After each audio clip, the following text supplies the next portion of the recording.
تو کل 31 تاریخ کو مجھے روکا گیا، ایک دن پہلے 30 تاریخ کو بھی روکا گیا، اور 28 تاریخ کو بھی روکا گیا، اور پچھلے مہینے کی 11 تاریخ کی شاید اس کو بھی مجھے روکا گیا۔ آج عمران خان صاحب کے وکیل خالد یوسف صاحب جو القادر کیس میں ان کے وکیل ہیں، سلمان صفدر صاحب کے ساتھ ہوتے ہیں، ان کو روکا گیا۔ کل ہمارے جتنے وکلاء موجود تھے تو ان کو صبح سے لے کے 1 بجے کے قریب تک ان کو روکا گیا، اور آخری آدھے گھنٹے میں چھوڑا گیا۔ ایک وقت ایسا آیا کہ حکومتی وکلاء، میڈیا کے نمائندگان، سب جج صاحب سب عدالت میں تھے، صرف نہیں تھے تو عمران خان صاحب کے وکلاء کو اجازت نہیں تھی۔ جیل انتظامیہ بتائے یہ کس قسم کے جیل مینول اور قوانین کے تحت آپ اس ٹرائل کو چلا رہے ہیں، اور اپنے اس قیدی جو سابق وزیر اعظم بھی ہے اس کے ساتھ آپ رویہ رکھ رہے ہیں۔ عمران خان صاحب کا سب کو پتا ہے کہ وہ ایک سابق سپورٹس مین رہے ہیں، ایک ایتھلیٹ ہیں، ان کی باڈی کو ایکسرسائز کی ضرورت ہوتی ہے۔ وہ ایک پاکستان کی بہت بڑا نام ہے سپورٹس کی دنیا میں بھی، سیاست سے بالا تر، تو ان کو ایک فیسلٹی عدالت کے حکم پہ ملی ایکسرسائز کی مشین کی، وہ بھی ان سے چھین لیا گیا، جو ہفتہ ایک پہلے ان کو واپس جو ہے وہ دیا گیا ہے۔ یہ چیزیں چھیننے کی، کتابیں نہ اجازت دینے کی پڑھنے کی، اخبار لے لینے کی، ٹی وی لے لینے کی، بجلی بند کر دینے کی، یہ تو نہ کبھی سنا نہ کبھی دیکھا۔ اور اس سے فائدہ کیا ہوگا؟ اس سے جمہوریت کو کیا فائدہ ہوگا؟ اس سے عمران خان صاحب پہ جو غلط کیسز بنائے ہیں اس میں کیا فائدہ؟ اب کسی کا یہ خیال ہے اس سے کوئی ان کے حوصلے ٹوٹ جائیں گے، تو وہ تو آپ نے دیکھ لیا کہ 450 دنوں سے وہ تو چٹان کی طرح کھڑے ہیں۔ مسائل کا حل اس میں نہیں ہے۔ مسائل کا حل مسئلے پہ بیٹھ کے اس کا حل نکالنے پہ ہے۔ اپنے مخالف کو دیوار میں چنوا کے آپ نہ مسئلے حل کر سکتے ہیں، نہ پاکستان کی کوئی بہتری کر سکتے ہیں۔ اس وقت جو پاکستان کی صورتحال آپ کے سامنے ہے، آپ ہی دیکھ ہی رہے ہیں کہ سارا تو چھوڑیں، اس وقت آپ کی صورتحال چین کے ساتھ بھی جو ہے، جو ہم میں بڑا افسوس کے ساتھ یہ کہوں گا کہ خوشی کی بات نہیں ہے، چاہے ان کی حکومت کی ناکامی ہے، لیکن الٹیمیٹلی تو اس کی قیمت پاکستان اور پاکستانی اس کی چکائیں گے۔ تو ان حالات میں آپ مجھے بتائیں، کیا سب مسائل کا حل یہی ہے کہ سابق وزیر اعظم کو اٹھا کے آپ جیل میں ڈال دیں؟ باقی سب کے سب مسائل ختم ہو گئے، ایک مسئلہ رہ گیا۔ علی محمد خان صاحب یہ فرمائیے کہ پی ٹی آئی نے ایک بار پھر جو احتجاج کی کال دی ہے اور احتجاج کی تیاریاں کی جا رہی ہیں، علی مین گنڈا پور صاحب تو کہتے ہیں کہ ہم اس دفعہ جو ہے نا ایسے ہی واپس نہیں آئیں گے، اور شیر افضل مروت صاحب کا کہنا ہے کہ احتجاج کا واحد ایجنڈا بانی پی ٹی آئی ہیں۔ تو اصل میں ایجنڈا ہے کیا؟ بانی کی رہائی ہی ایجنڈا ہے؟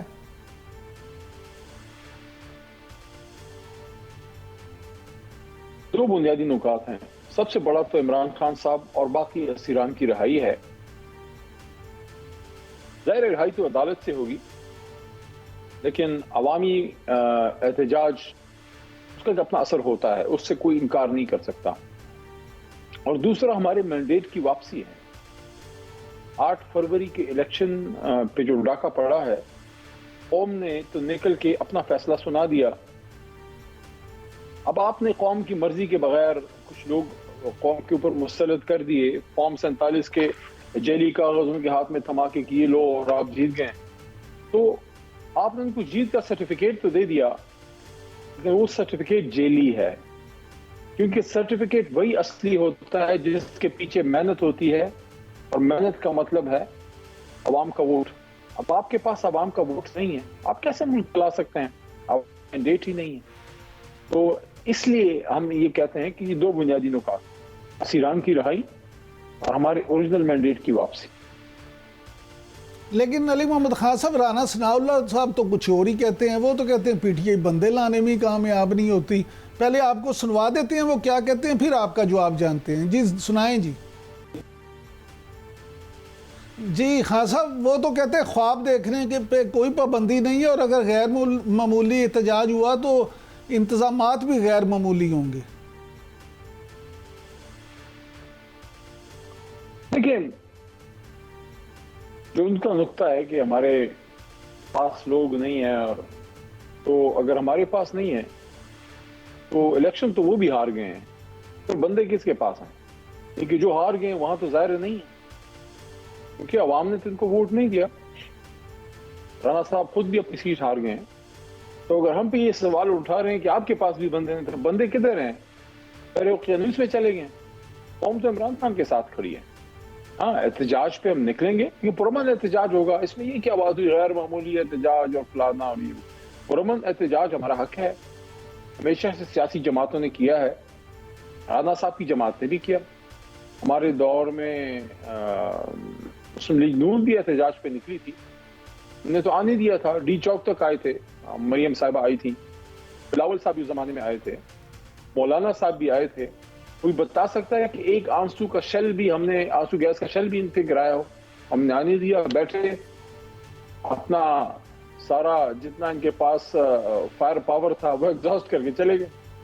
تو ہم تو اپنا پرامن احتجاج کریں گے اور پورے ملک میں کریں گے. اب اگر انہوں نے کوئی فستائیت کرنی ہے تو پہلے کیا کام کی ہے؟ پہلے بھی تو انہوں نے حدیں کراس کی ہیں. 26ویں آئینی ترمیم کے لیے انہوں نے کر دیا ہے. اس سے پہلے جو لاہور میں کیا, دل شاہ جیسے معصوم کو بھی نہیں بخشا. دل شاہ سے لے کے ابھی چودھری اجاز ایکس ایم این اے 11 ماہ کی بیٹی تک جو یہ لوگ کر رہے ہیں, جو ظلم کر رہے ہیں, آپ مجھے بتائیں اس سے زیادہ کیا حدیں کراس کریں؟ لیکن ہاں صاحب یہ فرمائیے گا کہ جو موجودہ قیادت ہے پی ٹی آئی کی, اس میں جو اختلافات کی خبریں روز آتی ہیں, اس حوالے سے آپ کیا سمجھتے ہیں؟ اس سے آپ کے کاز کو نقصان نہیں پہنچ رہا؟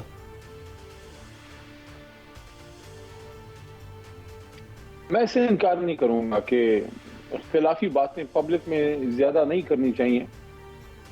اگر مجھے کوئی یہ کہے کہ مسلم لیگ نون میں یا پیپلز پارٹی میں اختلاف نہیں ہے, بے انتہا ہے, لیکن وہ کوشش کرتے ہیں کہ اپنی چیزیں پبلک میں نہیں آنے دیتے.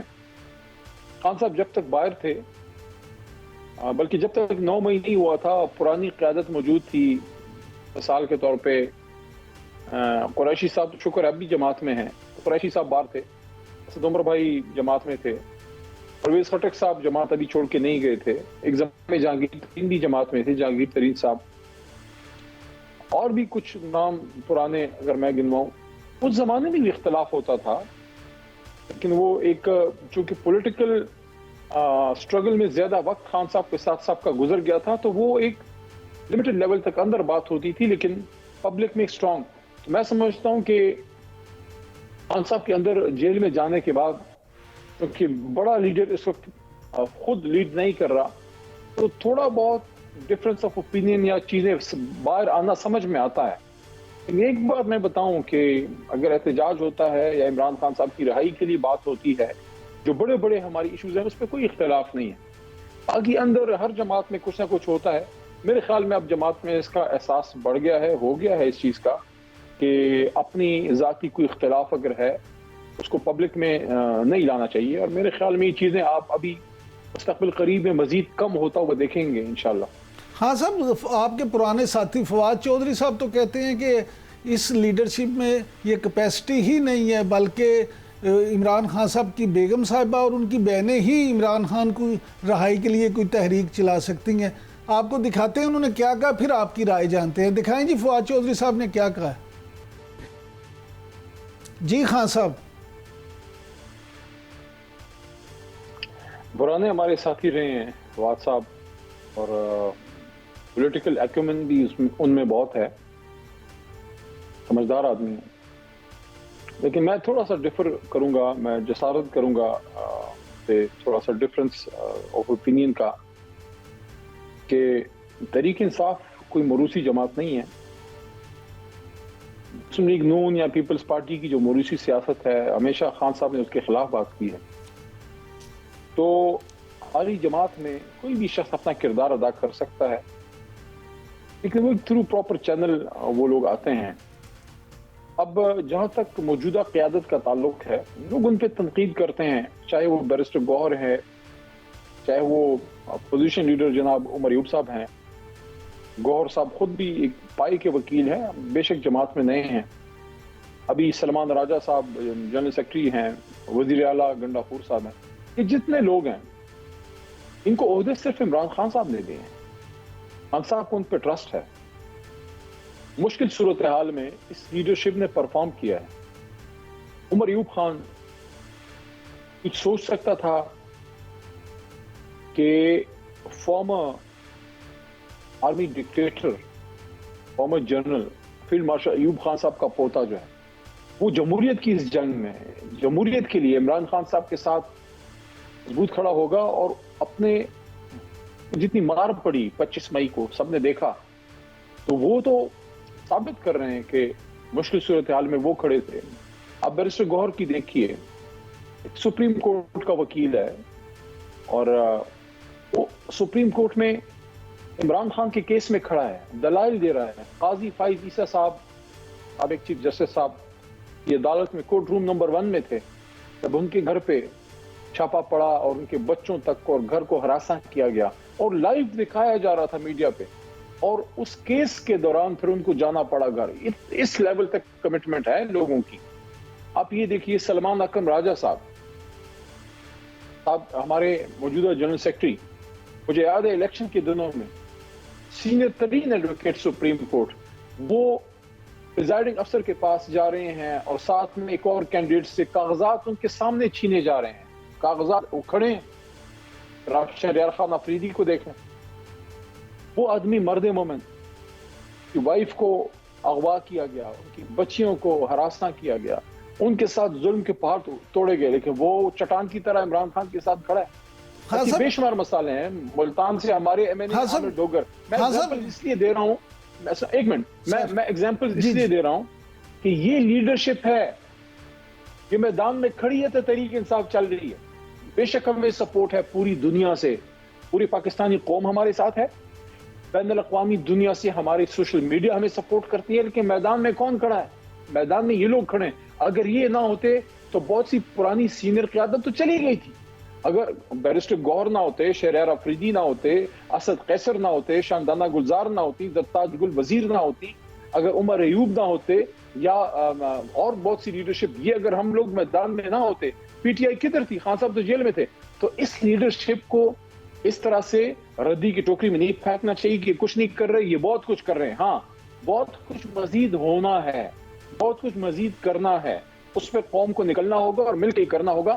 جہاں تک آپا کی بات ہے، علیمہ آپا کی اور بشرا بی بی کی، ان کی بھی بہت بڑی قربانی ہے۔ 9 مہینے سے بشرا بی بی جیل میں تھی، جب ان کو رہائی ملی، کہتے ڈیل ہے۔ کیسی ڈیل ہے؟ ایک خاتون، گھریلو خاتون، بغیر کسی گناہ کے 9 مہینے جیل میں پڑی ہے، اس کو ضمانت نہیں ملے گی، تا قیامت جیل میں رہے گی۔ علیمہ آپا ہے، اس نے کیا جرم کیا تھا؟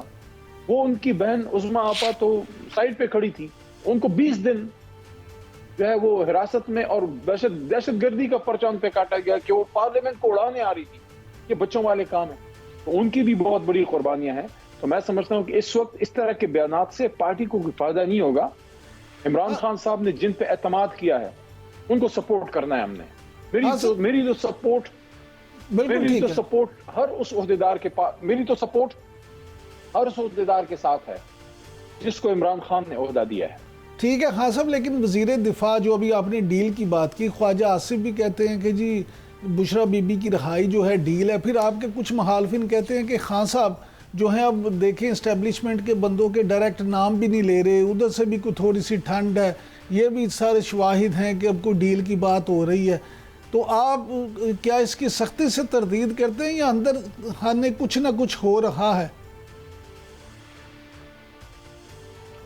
دیکھیے، سوال کے دوسرے حصے کا پہلے جواب دے دیتا ہوں، پھر خواجہ صاحب پہ آتے ہیں۔ دیکھیے، نام لینے کی جہاں تک بات ہے، سٹینڈ لینے کی بات ہے، باقی لیڈرشپ چھوڑیں، صرف آج کی بات دیکھ لیں۔ آج میں نے قومی اسمبلی میں جو سپیچ کی ہے، میں نے آپ کو کھلا سوال چھوڑ دیا، اب چلائیں سیگمنٹ چلائیں جو میں نے سوال رکھا ہے۔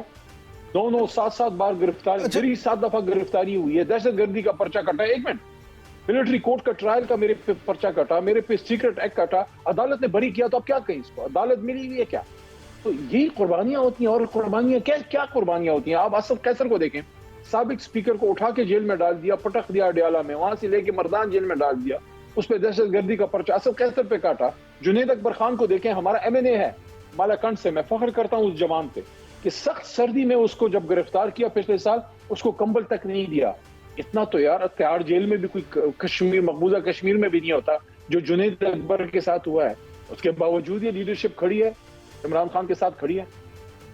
ہاں صاحب، یہ فرمائیے گا کہ یہ جو آپ نے ابھی باتیں کی یہ تو ٹھیک ہیں، لیکن جو چیف جسٹس نے آئے ہیں، جسٹس یحییٰ افریدی صاحب، آج ابھی انہوں نے سپریم کورٹ اسلام آباد ہائی کورٹ کے ان 6 ججز سے بھی ملاقات کی ہے جنہوں نے خط لکھا تھا کہ جی عدالتی امور میں بے جا مداخلت کی جاتی ہے. تو آپ کو کیا امید ہے نئے چیف جسٹس کے آنے سے آپ کو بھرپور اور بر وقت انصاف ملے گا یا ابھی بھی کچھ شعبات باقی ہیں؟ امید تو ہے. یہ آفریدی صاحب کا ایک اچھا ریکارڈ ہے اور اپنی سوچ کے ایک غیر جانبدار قسم کے جج وہ رہے ہیں. میں نہیں سمجھتا کہ ساری چیزیں وہ ٹھیک کریں گے یا وہ کر سکتے ہیں، لیکن امید ہے کہ بہت سی چیزیں وہ ٹھیک کر سکتے ہیں. انگریزی میں کہتے ہیں where there is a will there is a way، اور یہ بھی کہا جاتا ہے کہ دیر آئے درست آئے. 6 جج صاحبان نے جو لیٹر لکھا تھا اس لیٹر کو بھی میرے خیال میں پتہ نہیں کتنے مہینے گزر گئے، لیکن شکر ہے کسی نے نوٹس تو لیا. اور یہ کوئی عام لوگ نہیں ہیں، یہ 6 ججز وہ ہیں جنہوں نے خود انصاف دینا ہے، جو خود بہت بڑے انصاف کے پیڈسٹل پہ، پائیدان پہ، سنگاسن پہ بیٹھے ہیں. وہ شکایت کر رہے ہیں. ان کی شکایت کہ اقتدار کے ایوان ہلانے کے لیے کافی ہے. اگر کوئی ایسا ملک ہو جس میں کانسٹیٹیوشنل سپریمیسی ہو، جس میں رول آف لا ہو، وہاں 6 نہیں 1 جج بھی ایسی بات کر دے معاشرہ ہل جاتا ہے. لیکن کیا کریں سر، اس وقت پاکستان میں جو ہماری اخلاقی قدریں ہیں، جو ہمارے معیار ہیں، وہ اتنے گر گئے ہیں. اچھا خان صاحب آخر میں اتنا تک کہا کہ ہمارے کمروں میں جو ہے کیمرے لگے، اس پہ بھی کوئی کسی کی کام بھی جو نہیں رہے گی. اچھا خان قاضی صاحب کا یہ بہت بڑی ذمہ داری تھی جو قاضی فائز عیسیٰ اس سے جانبر نہ ہو سکے. یہ تاریخ بھی ان سے سوال کرے گی، ان کا ضمیر بھی ان سے سوال کرے گا کہ اپنے 6 ساتھی ججوں کو صاف نہ دلا سکے. اچھا خان صاحب آخری سوال سر، آخری سوال. امید ہے، کیوں نہیں، بالکل امید ہے. ٹائم بہت کم ہے، صرف جلدی سے یہ بتا دیں کہ وزیر اعظم ابھی سعودیہ اور قطر کا دورہ کر کے آئے ہیں. حکومت بڑا کامیاب اسے قرار دے رہی ہے اور کہہ رہے ہیں جی سعودیہ سے بھی $3 ارب آ گیا ہے اور قطر سے بھی آ جائیں گے. تو اگر معیشت ٹھیک ہو گئی تو پھر تو آپ کی تحریک مزید جو ہے وہ ڈاؤن نہیں ہو جائے گی؟ اگر پاکستان کی معیشت ٹھیک ہوتی ہے، اگر اس پہ ہماری سیاست کو اور بھی نقصان ہو، ہمیں کوئی پرواہ نہیں ہے. ہمارا ملک اچھا ہونا چاہیے، لیکن اچھا ہونا چاہیے. لیکن اس وقت جو صورتحال ہے سر، وہ زیادہ امید افزا نہیں ہے. میں بین السطور بات کروں گا کیونکہ حساس معاملات ہیں. یہ جو ابھی کل والا معاملہ چائنا کا ہوا ہے، اس طرح نہ کریں. یہ ہمارے پرانے ساتھی ہیں. سعودی عرب بھی پرانا ساتھی ہے، چین سے بھی ہماری پرانی دوستی ہے، ترکی سے بھی پرانی دوستی ہے، جرمنی سے بھی تعلقات ہیں ہمارے. اشارت میں بات کر رہا ہوں. افغانستان میں امن لانے کے لیے پاکستان نے بڑی قربانی دی ہے. آج آپ دیکھ لیں آج آپ کا تعلق کابل سے کیسا ہے. آج چین کے ساتھ سوالات اٹھ رہے ہیں. کل جو سفیر صاحب کا معاملہ ہوا، زیادہ میں ڈیٹیل میں نہیں جاؤں گا. علی محمد خان صاحب یہ حکومت کر کیا رہی ہے؟ تھینک یو ویری مچ سر، بہت شکریہ آپ نے دیا. ناظرین اس وقت ٹائم ہوا ہے ایک بریک کا، بریک کے بعد واپس آئیں گے تو حکومتی موقف جانیں گے. اسٹے ود اس.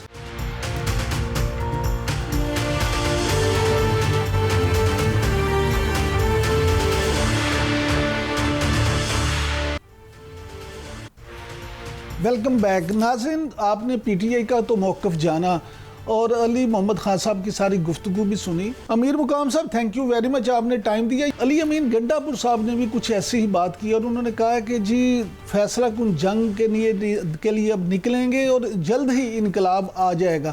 اصل میں انہوں نے کیا کہا یہ سنواتے ہیں آپ کو. دیکھیں علی امین گنڈا پور صاحب نے کیا فرمایا.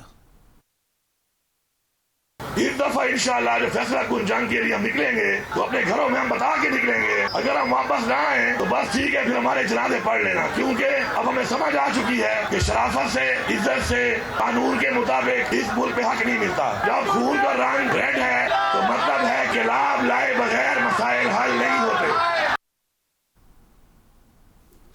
جی امیر مقام صاحب، آپ نے علی امین گنڈا پور صاحب کی بات سنی. انہوں نے کہا شرافت سے، عزت سے یہاں کسی کو انصاف نہیں ملتا، حق نہیں ملتا. تو آپ کیا کہیں گے، کیا واقعی پی ٹی آئی پھر احتجاج کے لیے نکلے گی اور کامیاب ہوگی؟ یہ تو کوئی نئی بات نہیں ہے. علی امین صاحب کی وہی ڈیڈ لائنز، وارننگز وہ آپ نے سارے دیکھے ہیں. کبھی کہتے لاہور میں یہ کروں گا، فلاں میں یہ کروں گا، میاوالی میں وہ کروں گا، اسلام آباد کا قبضہ کروں گا. خود آ کے اپنے ورکروں کو چھوڑ دیا اور خود وہی مل کے واپس چلا گیا. تو اس کے آپ سب کے سامنے کہ اس کی ابھی کوئی اور بات ہے نہیں کہ کرے، تو اپنے ورکروں کی کنزمپشن کے لیے اور اپنی سروائیول کے لیے صرف وہی بات ہے کہ اس پر لوگوں کو مشغول رکھے، تو اور تو اس کا کچھ ہے نہیں. مگر وہ ڈے بائی ڈے لوگ ریئلائز کر رہے ہیں، اس کے اپنے ورکر بھی ریئلائز کر رہے ہیں کہ یہ چیزیں میننگ لیس ہے اور اس کا کوئی فائدہ نہیں. اور اس میں تو اس طرح کوئی چیز ابھی ہم دیکھ رہے ہیں کہ ان کے جو سوچ فکر ہے اس طرح کچھ نہیں ہوگا. علی محمد خان صاحب نے یہ کہا ہے کہ جی 5 دن تک بانی چیئرمین کی بجلی بند رکھی گئی، تو اپوزیشن کچھ اور کہتی ہے، جیل انتظامیہ کچھ اور کہتی ہے، یہ دونوں میں تضاد کیوں ہے؟ یہ تو ان کا عادت ہے نا کہ وہی باتیں کرے جس کا حقائق کے ساتھ کوئی بات ہو نہیں، کوئی بات ملے نہیں کہ کیا ریئلٹیز ہے، کیا حقائق ہے. تو اس طرح بات سنے ہو تو سب کے سامنے یہ جتنا بول سکتے بول لیتے اپنے لوگوں کے لیے، اور تو کوئی بات ہے نہیں تو وہی بات کرتے یہ ہو گیا وہ ہو گیا. ان کی اپنی کوئی پرفارمنس ڈیلیوری کیس پر فوکس کرے کہ کے پی کے میں 30ویں دفعہ آپ نے ہمیں مینڈیٹ دیا ہے، ہم آپ کی فلاح و بہبود کے لیے کچھ کرے. وہی پنجاب سے مریم ٹی وی سے کمپیٹ کرے، سندھ سے کمپیٹ کرے، بلوچستان سے کمپیٹ کرے، کوئی آپ کی بہتری کے لیے کوئی کام کرے، کوئی بات کرے. تو وہی چیز تو اس کے ساتھ ہے ہی نہیں. تو اس کو تو اپنا ٹائم گزارنا ہے تو اسی طرح چیزوں پر اور اس طرح اسٹیٹمنٹ پر، اور کہ کل یہ کریں گے پرسوں یہ کریں گے. تو اس کا بھی ابھی آخری انجام سامنے آ رہا ہے کہ کچھ ہی نہیں ہوگا. آخر میں اس کے اپنے ورکر بھی مذاق سمجھ کرے، نہ کوئی نکلے گا نہ کوئی آئے گا. اس کی وہ خیال غلط ہے، جتنے چند سو لوگ یہاں اسلام آباد لے آئے اور پھر ان کو بھی اس طرح بے یار و مددگار چھوڑ کر اور سرکاری، اور وہی لوگ، حیرت کی بات ہے کہ جو سرکاری لوگ ساتھ لائے تھے اور وہ ریلیز ہو گئے تو ان کو وہی کہتا ہے کہ آپ کی 1 اسٹیپ پروموشن بھی دیں گے اور انعام بھی دیں گے کیونکہ آپ نے اسلام آباد پر چڑھائی کی. تو وہ سوچنے کی بات ہے، اور اس کے ساتھ تو کوئی اور بات ہے نہیں. اچھا اسی پر لگا ہوا. اچھا یہ فرمائیے گا کہ وزیر اعظم واپس آ گئے ہیں سعودی عرب اور قطر کے دورے سے، تو یہ دورہ جو ہے اس کو آپ کتنا کامیاب سمجھتے ہیں؟ کیا واقعی ہمارے ہاں کچھ سرمایہ کاری آئے گی یا یہ بھی صرف اعلانات ہی رہیں گے؟ تو بہرحال کوشش ہے، ایک کوشش ہے پرائم منسٹر صاحب کی اور اس کی پوری ٹیم کی، اور جس میں چیف آف آرمی اسٹاف بھی اپنا حصہ ڈالتے ہیں، سارے اس میں لگے ہوئے اور کافی حد تک کامیابی بھی ہوئی ہے. آپ دیکھ رہے ہیں کافی حد تک جو ایشوز تھے اس میں بہت کمی بھی آ رہی ہے ڈے بائی ڈے. ان حالات اور ان یہ اعلانات کہ اب پاکستان تو کیا پاکستان سے کچھ نہیں ملا تو ابھی باہر وہی لابنگ شروع کی امریکہ سے اور جگہوں سے. ہمیں حیرت ہو رہی ہے کہ امریکہ ورنہ تو ویسے جمہوریت ان کی پارلیمنٹرین کو یاد ہے، نہ ہیومن رائٹس کی وہی وائلیشن جو آپ دیکھ رہے فلسطین، غزہ اور پھر کشمیر میں ہو رہا ہے. تو ان کے لیے تو اس کو کچھ ہی نہیں یاد ہے کہ کیا ہو رہا ہے کیا نہیں ہو رہا ہے. مگر ایک فرد واحد کے لیے کہ وہ اپنے لیے ضروری سمجھتا ہے کہ یہ ہمارے جو تحفظات ہے پاکستان میں اس کی جو ترجیحات ہے اس کا تحفظ کرے گا. تو وہ چیزیں تو اس کی اپنی ایک لیول ہے، یہاں بھی لگے ہوئے باہر بھی لگے ہوئے. آپ دیکھ لیں کس طرح مس بہیو کر رہے ہیں ہر وقت. مگر ہر چیز کا ایک انجام ہوتا ہے، اینڈ ہوتا ہے. جو لوگ کر رہے ہیں، میں نے کئی لوگ اس میں دیکھ لیے کہ وہ کہتے ہیں کہ ہم نے جو کچھ کیا ہم غلطی پر تھے. اب ان کو ریئلائز ہو رہا ہے کہ یہ کوئی نہ ملک کی خدمت ہے اور نہ قوم کی خدمت ہے، اور اسی طرح ایک ٹولہ ان کو اپنے ذاتی مفادات کے لیے استعمال کر رہے ہیں جس کا بٹن باہر سے کنٹرول ہو رہا ہے. امیر مقام صاحب، سینٹ کی قائمہ کمیٹی نے سپریم کورٹ میں ججز کی تعداد 25 کرنے کا بل تو منظور کر لی ہے، جبکہ کامران مرتضیٰ صاحب جو ہیں وہ کہتے ہیں کہ حکومت اکثریت کو اقلیت میں بدلنا چاہتی ہے. حامد خان صاحب نے بھی کوئی ایسی بات کی ہے، وہ کہتے ہیں کہ حکومتیں عدلیہ پر کنٹرول حاصل کرنے کے لیے ججز کی تعداد بڑھاتی ہیں. تو آپ کیا سمجھتے ہیں حکومت اس پہ اپوزیشن کا تعاون حاصل کرنے میں کامیاب ہو جائے گی؟ مطلب ان کا اپنے اپنا ایک پوائنٹ آف ویو اور اپنا ایک سیاست ہے جو اس کو سوٹ کرتے وہی بولتے ہیں. مگر جیسے کی تعداد بڑھانا آپ دیکھ لیں کہ لاکھوں کے مقدمات اس طرح پڑے ہوئے اور ہاتھ لگانے والا نہیں ہے. تو اس سے اگر ججوں کی تعداد زیادہ ہو جائے سپریم کورٹ میں تو اس سے عام آدمی کو ریلیف ملے گا, اس کی باری آ جائے گی, تو اس میں برائی کی کون سی بات ہے؟ مجھے سمجھ ہی نہیں آ رہا. یہ تو سب کے لیے ریلیف ہے. مراد ہے کہ اپنے ایک سوچ اور پولیٹیکل انداز سے کہ کسی وقت اس کو کون سی بات سوٹ کرتے. ہم نے تو پہلے بھی جو 26ویں ترمیم تھے تو ہماری بھرپور کوشش رہی کہ جتنے میکسیمم ہو سکتے ہیں سب کو آن بورڈ لے لے اور ساتھ دے دے, اور جو بھی بات متفق ہے وہ آگے لے کے جائے. بہت شکریہ امیر مقام صاحب.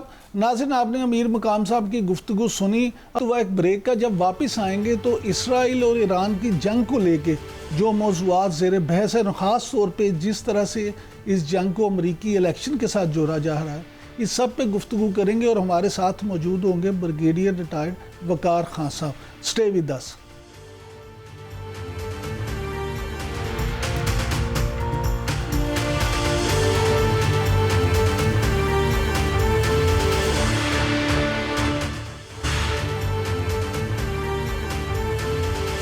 Welcome back. ناظرین, اگر عالمی حوالے سے بات کریں, بین الاقوامی امور کے حوالے سے بات کی جائے تو اس وقت نہ صرف یہ کہ امریکی الیکشن جو ہیں وہ موضوع بحث ہیں, بلکہ یہ بھی کہا جا رہا ہے اور امریکی میڈیا نے یہ دعویٰ کیا ہے کہ شاید اس وقت امریکہ کے الیکشن سے پہلے ایران اسرائیل پر حملے کا جواب دے گا اور اس پر حملہ کرے گا. اس اطلاع سے اس خبر کو بھی تقویت ملتی ہے کہ ایرانی سپریم لیڈر نے اسرائیل پر نئے حملے کی تیاری کا جو حکم دیا ہے اس پر جلد ہی عمل ہو جائے گا. کیا ایران اسرائیل پر حملہ کرے گا, اور اگر حملہ کرے گا تو کیا اس جنگ کو محدود رکھا جا سکے گا؟ ان سب سوالوں کے جواب جاننے کے لیے آج ہمارے ساتھ موجود ہیں بریگیڈیئر وقار خان صاحب. Thank you very much brigadier صاحب, آپ نے وقت دیا. یہیں سے شروع کرتے ہیں کہ کیا امریکی الیکشن سے پہلے ایران حملہ کرے گا اسرائیل پہ؟ اس میں کچھ صداقت ہو سکتی ہے, بیکاز جو اسرائیل کا بھی اسیسمنٹ تھی, آپ کو یاد ہوگا اسرائیل پہ 1 اکتوبر کو حملہ ہوا تھا اور پھر لوگ ویٹ کرتے رہے, تو اس طرف سے بھی یہی اسیسمنٹ تھی کہ شاید وہ جتنا نزدیک امریکن الیکشن کے اٹیک کریں گے ان کو شاید اس کا ایڈوانٹیج ہوگا, اور میں بھی کچھ انفلوئنس کر سکتے ہیں امریکن الیکشن کو. ایران نے جو ہے اس جو اٹیک ہوا صاف ظاہر ہے ان کی ملٹری انسٹالیشن پہ ہوا, اس میں 100 جہازوں نے حصہ لیا اور دو انہوں نے stand of weapon system use کیے, لیکن ڈیفینیٹلی ان کی ملٹری کی کریڈیبلٹی کو ایک ڈینٹ تو آیا ہے. اور اس میں دیکھا جائے تو کچھ ٹارگیٹس تہران میں انگیج ہوئے, تو اس میں ڈیفینیٹلی جو سپریم لیڈر ہیں اور جو IRGC کے کمانڈر ہیں وہ فیل کرتے ہیں کہ رسپانس جانا چاہیے. ابھی رسپانس کس شیپ میں ہوگا اور ٹائمنگ کیا ہوگی, آئی تھنک یہ بڑا امپورٹنٹ ہے, بیکاز ابھی شاید اسیسمنٹ جو امریکن انٹیلیجنس نے دی ہے یا اسرائیلی انٹیلیجنس کہہ رہی ہے کہ شاید ایران کے سوائل سے نہیں ہوگا, کہیں اور سے ہوگا. ابھی ان کے ایکسس آف ریزسٹنس میں 4 آپ کہہ لیں ان کے حمایتی ہیں, جس میں حماس ہے, حزب اللہ لیبنان ہے, ہوتی تھا, پھر ایک کتائب حزب اللہ عراق میں ہے جو اسپیشلی ویسٹرن عراق میں بڑی فعال ہے. تو ابھی یہ محسوس کیا جا رہا ہے کہ شاید وہاں سے ہو, تاکہ ایک تو ایران پہ ڈائریکٹ اٹیک کا الزام بھی نہ آئے, اور کچھ موومنٹ آف میزائل شاید پک اپ کی ہے ان کے انٹیلیجنس نے. دوسرا یہ ہے کہ ایران بھی اگر سکور سیٹل کرنا چاہتا ہے تو یہ بیسٹ موقع ہوگا, بیکاز آپ کو پتہ ہے ساری توجہ امریکن الیکشن پہ, اس کے اندر امریکہ کے صدر کا یا ان کی اسٹیبلشمنٹ کا اس طرف فوکس کرنا تھوڑا سا مشکل ہوگا. تو شاید اس بات میں صداقت ہو کہ کچھ ہو سکتا ہے. لیکن بریگیڈیئر صاحب, وائٹ ہاؤس نے تو یہ بھی کہا ہے کہ اسرائیل کو اپنے دفاع کا حق حاصل ہے, لیکن ایران کو یہ حملہ نہیں کرنا چاہیے, اسرائیلی حملے کا جواب نہیں دینا چاہیے. کیا آپ نہیں سمجھتے کہ امریکہ کا یہ موقف یک طرفہ اور جانبدارانہ ہے؟ عالمی برادری اس حوالے سے بھرپور رد عمل کیوں نہیں ظاہر کرتی؟ جس میں دیکھ لیں انٹرنیشنل کمیونٹی جو کہلاتی ہے یا ڈیفائن اگر آپ کریں تو مینلی لارجر ویسٹ ہے, جاپان ہے, آسٹریلیا, نیوزی لینڈ, باقی تو کسی کو وہ انٹرنیشنل کمیونٹی نہیں سمجھتے. اور اگر آپ دیکھیں جو غزہ میں ہوا ہے, پہلے کیلکولیشن تھی کہ 3 اٹامک بامز کے برابر آرڈننس پھینکا گیا, ابھی جو اسیسمنٹ ہے 5 اٹامک بامز کے برابر, ہیروشیما کے برابر. تو اس سے اوپر اور کیا جا سکتے, کوئی ہاتھ نہیں روکا گیا. اور اسرائیل کو ایسے اس کی 55th اسٹیٹ نہیں کہتے امریکہ کی, بیکاز اس میں پوری ان کی تائید بھی ہوتی ہے ریسپیکٹیو آف کہ ڈیموکریٹ پریزیڈنٹ ہے یا ریپبلکن ہے. تو اس میں آئی تھنک ایک تو ان کی طرف سے فل سپورٹ ہے. ابھی بھی آئی تھنک ایک جو شپ ہے جرمنی سے آیا ہے, وہ شاید مصر میں ڈاگڈ ہے, یہ بھی اسلحہ بارود لے کے آ رہا تھا اور کوئی ملک تیار نہیں تھا اس کو جگہ دینے کو. تو اس کا مطلب ہے کہ کنائمس تو ہے ویسٹ کی. انفارچونیٹلی جو آپ کا ساؤتھ ہے, جس میں آپ کہہ لیں کہ ساؤتھ کے برکس کے ممالک ہو گئے یا ایسی ہوگی, تو اس طریقے سے ایگزرٹ نہیں کر سکے. تو فی الحال تو ان کے پاس فری آئی تھنک رن ہے. لیکن ایران کی سپورٹ میں یہ ضرور ہے کہ اگر اس کے اوپر کچھ ہوتا ہے تو پھر اس میں رشین ہیں، اس کے بعد انڈائریکٹلی چائنا بھی ہے، مدد کو آ سکتا ہے، اور پھر یہ اگر لڑائی پھیلتی ہے تو پھر پورا گلف جو ہے اس کی لپیٹ میں آ سکتا ہے۔ اچھا بریگیڈیئر صاحب، آپ نے ریپبلکن اور ڈیموکریٹس کا ذکر کیا، تو امریکی صدارتی الیکشن میں اب صرف 4 دن رہ گئے ہیں، آپ کیا سمجھتے ہیں کہ کون سا کینڈیڈیٹ جو ہے وہ انتخابات جیت لے گا؟ اس میں ایشوز تو کافی سارے ہیں، لیکن جو ابھی تک ووٹنگ ٹرینڈز پچھلے رہے ہیں اور جو بھی ہماری اپنی اسیسمنٹ ہے، یہ بالکل ایون مقابلہ ہے۔ اس میں اگر آپ دیکھیں جو نارتھ ایسٹ ہے، جو ایسٹرن سی بورڈ ہے، یہ ڈیموکریٹس کے پاس ہے، اوپر سے آپ شروع ہو جائیں نیو یارک سے آلموسٹ جو ہے نارتھ کیرولائنا تک، اور ویسٹرن کوسٹ بھی ان کے پاس ہے۔ سینٹر میں پھر آ جاتی ہیں جو ریڈ سٹیٹس ہیں جو ٹرمپ کی سپورٹر ہیں، لیکن اس کے اندر پھر 7 سٹیٹس ہیں جو سوئنگ سٹیٹ کہلاتی ہیں، جس میں مینشن کروں گا نیوادا، ایریزونا ہے، Wisconsin, Michigan, Pennsylvania, north Carolina اور جارجیا۔ تو اس کو اگر کیلکولیٹ کریں تو بڑی عجیب سی سچویشن بنی ہوئی ہے کہ جو مرضی آپ کر لیں، الٹیمیٹلی شاید اس الیکشن کا فیصلہ ایک سٹیٹ کرے گی، اور اس میں پینسلوینیا کے نام پورا نکل رہا ہے بیکاز ان کے پاس 19 الیکٹورل ووٹس ہیں۔ تو یہ بڑا انٹرسٹنگ ہے کہ ڈسپائٹ اتنا زور لگایا دونوں طرف، لیکن سم ہاؤ سسٹم کچھ ایسا الیکٹورل ووٹس کا، کیونکہ یہ پاپولر ووٹ پہ تو الیکٹ نہیں ہوتا پریزیڈنٹ، اس میں ہر سٹیٹ جو جیتی ہے پھر اس کو ایک خاص نمبر مل جاتا ہے۔ اس زمانے میں شاید جو لوگ جا کے ووٹ کیا کرتے تھے، تو اس میں سوئنگ سٹیٹس کا بہت بڑا کردار ہوگا۔ ابھی بھی آپ دیکھیں ساری فوکس کاملا ہیرس اور ٹرمپ کی جو ہے انہی پہ ہے، اور شاید یہ آخری 3-4 دن انہی سوئنگ سٹیٹس میں گزاریں گے، بیکاز وہاں پہ جو ہے ووٹ کسی طرف جا سکتا ہے۔ بائی اینڈ لارج باقی ریڈ سٹیٹس بڑی کلیئر ہیں، بلو سٹیٹس بڑی کلیئر ہیں، لیکن اس کے اندر بڑی انٹرسٹنگ چیز یہ ہے کہ اس دفعہ مسلم ووٹ جو ہے وہ شاید ٹرمپ کی طرف جائے، یا part of it, because Gaza کی جو ہینڈلنگ کی ہے بائیڈن نے، اس سے لوگ خوش نہیں ہیں۔ اچھا بریگیڈیئر صاحب، یہ فرمائیے گا کہ اگر ٹرمپ جیتے ہیں یا کیملا ہیرس جیتتی ہیں، دونوں میں سے آپ کیا سمجھتے ہیں کہ کس کی جیت سے یہ جو مڈل ایسٹ کی جنگ ہے اس پہ کیا اثر پڑے گا؟ پالیسی ایک سی رہے گی یا اس میں کوئی تبدیلی آئے گی؟ جس میں 2 وارز ہو رہی ہیں، ایک تو رشیا یوکرین وار ہے اور جو فلسطین اسرائیل کی لڑائی ہے۔ ٹرمپ کی بائی اینڈ لارج اگر آپ پالیسی دیکھیں، حالانکہ بلیم کیا جاتا ہے ریپبلکنز کو، شاید یہ زیادہ وار مونگرز ہیں، لیکن اگر آپ دیکھیں افغانستان سے انخلا دیکھ لیں، اس طرح یہ سپورٹ میں نہیں تھا کہ رشیا کو زیادہ پش کیا جائے، اور رشیا کے ساتھ کے بڑے اچھے ریلیشن بھی رہے ہیں پوٹن کے ساتھ۔ تو میرے خیال میں اگر ٹرمپ آتا ہے تو شاید جو ہے کمی آئے ہاسٹیلٹیز میں، بیکاز جو کائنڈ آف سپورٹ جو ڈیموکریٹس نے دی ہے رشیا یوکرین وار میں اور اسرائیل پیلسٹائن وار میں۔ اور دوسرا یہ ہے کہ ابھی اسرائیل پیلسٹائن وار ایک ایسی سٹیج پہ چلی گئی ہے، اتنی زیادہ اٹراسٹیز اور جینوسائڈ ہوا کہ ابھی آئی تھنک عالمی ضمیر بھی تھوڑا بہت حرکت میں آیا ہے۔ تو شاید یہ آئی تھنک ان دونوں وارز کے لیے بہتر ہو اگر ٹرمپ آتا ہے، بیکاز آپ کو یاد ہوگا ابراہم ایکارڈ کے تھرو وہ اس چیز کو حل کرنا چاہتا تھا پرماننٹلی، کہ آپ پیسفلی رہیں اور سارے کو ایگزسٹ کریں، اور ابھی بھی اس نے آئی تھنک یہ کلیم کیا ہے۔ تو لیٹس سی، الٹیمیٹلی تو یو ایس اسٹیبلشمنٹ جو ہے وہ چلاتی ہے۔ ابھی آپ کو پتہ ہے بائیڈن تو خود بیچارہ چل بھی نہیں سکتا، تو 1 سال سے کون چلا رہا ہے یو ایس اے کو؟ آئی تھنک ہم اچھی طرح جانتے ہیں کہ بریگیڈیئر صاحب اگر ہم صدارتی الیکشن، امریکی صدارتی الیکشن کو جوڑیں پاکستانی سیاست سے، تو یہاں پہ بہت سے لوگوں کا یہ خیال ہے، خاص طور پہ پی ٹی آئی کے لوگ یہ سمجھتے ہیں کہ شاید ٹرمپ آگے، جیسے ہی ٹرمپ اگر الیکشن جیتے ہیں تو پی ٹی آئی کے لیے راوی صاحب چین لکھ دے گا اور فوری طور پہ عمران خان بھی رہا ہو جائیں گے۔ کیا واقعی ایسا ممکن ہے؟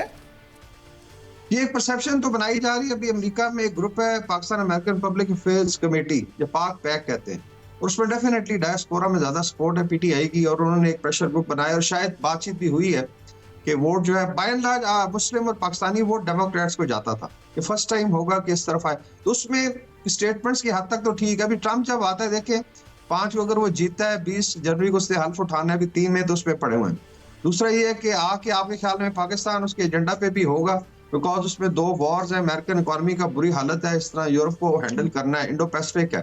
تو آئی ڈونٹ تھنک سو کہ میجر امپیکٹ آئے گا فوری طور پہ، may be in the long run, جس طرح ابھی کو خطوط لکھے گئے، اور ان سینیٹرز میں ریپبلکن اور ڈیموکریٹس دونوں ہیں، تو یہ ایک پریشر ٹیکٹکس ضرور ہو سکتے ہیں۔ بائی اینڈ لارج میرے خیال میں پاکستان کے انٹرنل پالیٹکس پہ کوئی میجر ڈینٹ نہیں آنے والا، اور اس میں بڑا ٹائم پڑا ہوا۔